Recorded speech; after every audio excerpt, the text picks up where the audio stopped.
everyone, welcome to my channel, Afro Mama. If this is your first time tuning in, welcome. If you're returning, thank you so much. My name is Paige. I'm a first-time natural-haired mommy to a 10-month-old little girl. Today's video is going to be a little bit different. I just wanted to sit down and kind of have a chit-chat about my realities of breastfeeding, my realities of being a first-time mommy. I just wanted to shed some light and just share my journey because, well, disclaimer, I'm not a professional, I am not a lactation consultant, I am just simply a first-time mommy who has been nursing my daughter since she's been born, so 10 months of experience under my belt. I also want to say that fed is best. However your baby is able to get fed is the best decision for your baby. What's best for baby is directly tied to what's best for mommy, and I know there's a lot of stigma and a lot of judgment that's put upon mothers, whether they breastfeed, whether they don't breastfeed, whether they exclusively breastfeed, whether they pump, what kind of formula you give your baby. There's just so much stigma and so much controversy, and I just wanted to start a conversation in a safe space just to say that whatever is best for mommy and baby is best for that family in that circumstance, period. It's kind of the end of the discussion, and going with the flow has been a true defining saying for my journey in motherhood, because even me, I planned to breastfeed even while I was pregnant. It was something that I researched, something that I truly wanted to do, something also that I wasn't going to take for granted because I know not all moms can breastfeed. And if it did happen for me, I knew I wasn't going to take it lightly and that I was going to accept that blessing.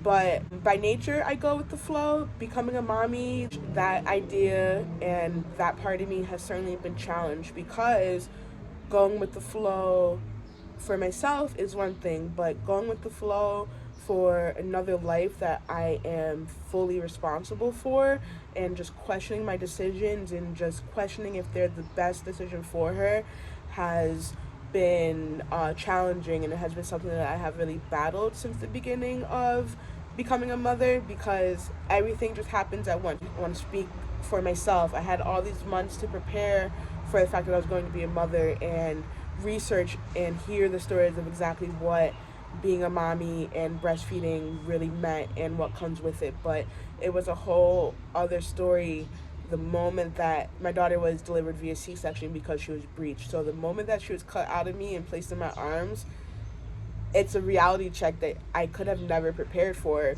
And part of that reality check and struggle was breastfeeding, because first of all, I'm the only person in my family to have breastfed. So the resources and the information that I know simply came from me researching on the computer or discussing with doctors or online with other moms who have breastfed. I didn't have any direct physical resources in my life. That was a feat in its own. My mom is a great source of knowledge when it comes to my motherhood journey, but her and I were both learning about breastfeeding together because she never went down that path. All of those firsts compounded into me sort of being a worrywart and just wondering if I was doing the right thing for my daughter. But 10 months in, I wanted to make this video because what I have certainly learned is the best that you can do in that moment and going with the flow and answering to the needs of your child in that moment. I have been all around the journey of feeding my daughter. I don't even want to say all around the journey of breastfeeding, because we have done almost everything. We left the hospital supplementing my daughter with formula because she had dropped 8% of her body weight and it was recommended. And I could have pushed back, I know that, and I could have stayed strong and strictly only breastfed. But in that moment, it was my decision to be okay with supplementing with formula, and I'm so glad that I did. So we did that at home, and I was nursing. I would pump after nursing. We would bottle feed what I pumped, and then I would supplement the difference in formula.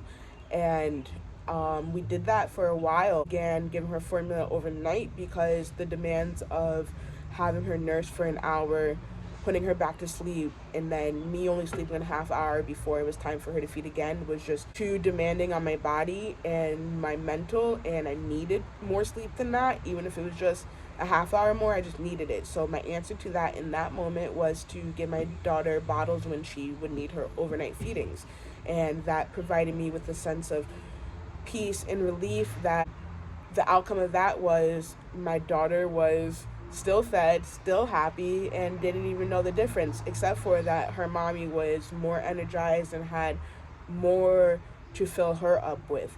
So that was the right decision in that moment. I transitioned to exclusively pumping at one point because I needed the mental break of knowing exactly how much liquid my daughter was intaking so that it could check the mental struggle that I was having of, is she eating enough? Is she getting enough? Is she crying right now because she's hungry?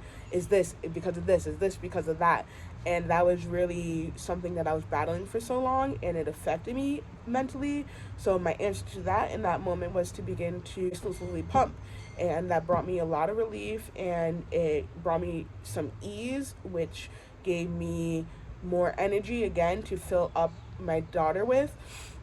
So that was the best answer in that moment. And then I believe I transitioned back to mostly exclusively breastfeeding because it was hard for me to block out a solid 20 minutes to pump while my daughter's awake, and her being a newborn and crying and needing me, it was almost impossible. So I think at that point I saw some proof of exactly how much milk I was producing. Although I did go to my lactation consultant 2 days after coming home from the hospital, and then I think at like 4 weeks. So I knew that my body was producing an adequate amount of milk from those visits, but it always felt like after those visits, when I'd go home, that's when I would have trouble. Pumping and seeing how much I was producing provided me that peace of mind. But once it became hard to sit down and pump while she was fussy and I'm home alone with her, I began to nurse her more because I knew how much I was generating, and that gave me some relief. Once that happened, I think I had returned to work. My maternity leave was over, so I had to go back to mostly pumping, and she was almost only getting bottles of my breast milk during my work days, Monday, Tuesday, Wednesday, and Friday. I didn't really have any time to nurse her on those days, but it was fine with my daughter. She didn't have any bottle strikes. She had no problem taking bottles. She had no problem going back to, I would only nurse her on the days that I was home. So the weekends and Thursdays, I would only nurse her, no bottles. That was perfectly fine. So that was our rhythm for several months up until everything happened in the country and I was furloughed. Once I was furloughed, I went back to exclusively breastfeeding just because it was so much easier. I would rather, if I'm home with my daughter all day long permanently, it was easier for me to breastfeed her rather than pumping, giving her that bottle. And again, because I'm home with her alone, and 20 minutes is a long time to sit there attached to a wall and pump while my daughter is awake because she needs things. So I would nurse her, which did bring a bit of a mental game because when you have your 6-month well visit with your child, your next visit isn't until 9 months, and it was in that period of time that I was furloughed and home with my daughter. So I didn't have an opportunity to like weigh her and know that she is still gaining weight, going from knowing for sure that she is drinking 27 ounces a day to only nursing her, not knowing how much milk that she's getting. I still, and to this day, most days give her a 6-ounce bottle of formula before bed, just so I know exactly how much she's eating before bed. But besides that, I was exclusively breastfeeding her, and it was a shorter period of second guessing myself and having like a mental game. When I was furloughed and began breastfeeding her again, I think it was probably about a week or so that it messed with me. But she was never fussy after feeding. She had so many wet diapers. She had started eating 3 solid meals a day. So my confidence level had risen so much that I trusted my body, which was the best feeling. It was the best feeling to trust my body, to trust that I have all that she needs right now, and also to trust that she will let me know if she needs something else, that she will let me know if she's hungrier that feeding, that she will let me know if something is wrong. So we kind of got into a rhythm where I trusted my body, I trusted her, and she trusted me. So that's where we are now. Actually, I have since returned back to work, so I'm back to pumping at work. So I pump at work, and the fresh milk that I pump that day is the milk that I give her the following day, and that has been what's worked best for us. I don't really rely on a freezer stash. My mommy's having this huge freezer stash, and once she was a newborn, I realized how unpractical that was for me, because how am I going to have this time to pump so much to build this freezer stash when I have a crying baby right there next to me crying my attention.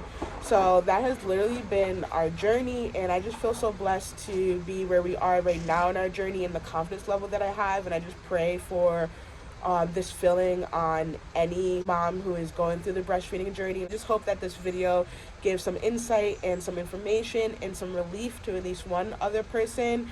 I look forward to making so many more videos. If you appreciate this video, please like it, please subscribe, and please comment down below. And I look forward to creating some more content. Thank you.